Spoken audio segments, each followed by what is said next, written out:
Welcome to another tech video you didn't know you needed. Today we'll be taking a look at the BOBOVR S3 Pro, which I just got in.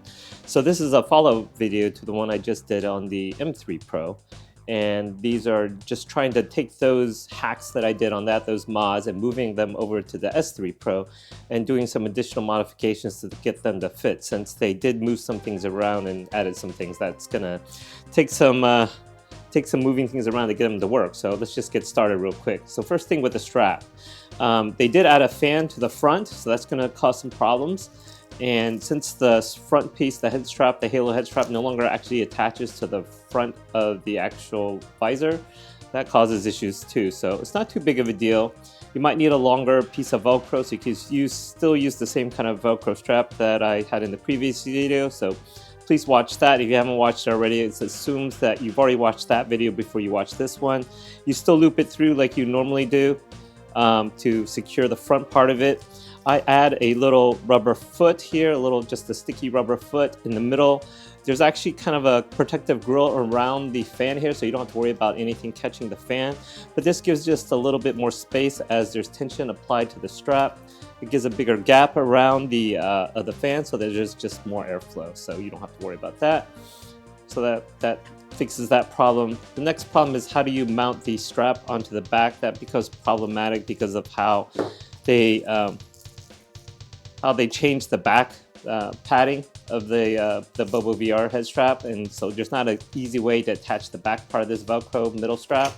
So what I ended up doing is getting two of these more narrow, long zip ties, and I'll have links in the description for the ones I like to use. And these work pretty well if you just put one around each of these hinges in the back where the back padding attaches to the strap, and just use one for each side to kind of give it a mounting point.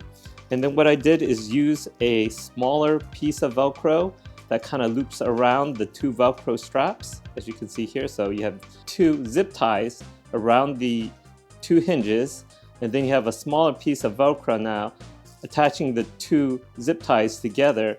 That creates another piece of Velcro now that you can attach the middle Velcro strap to. And actually this gives it a nice center point to mount, and it's Velcro too, so it all kind of sticks together. So this center strap will no longer slide around, it'll stay centered. So I actually kind of like this suspension better, honestly. And then it still leaves space for the battery pack, and that just slides on there just fine. It doesn't get in the way. And then you adjust your strap as normal, how much length you want, and then you attach the padding like you did before, and adjust it to where you like it. And that seems to work pretty well. So that transfers over pretty well.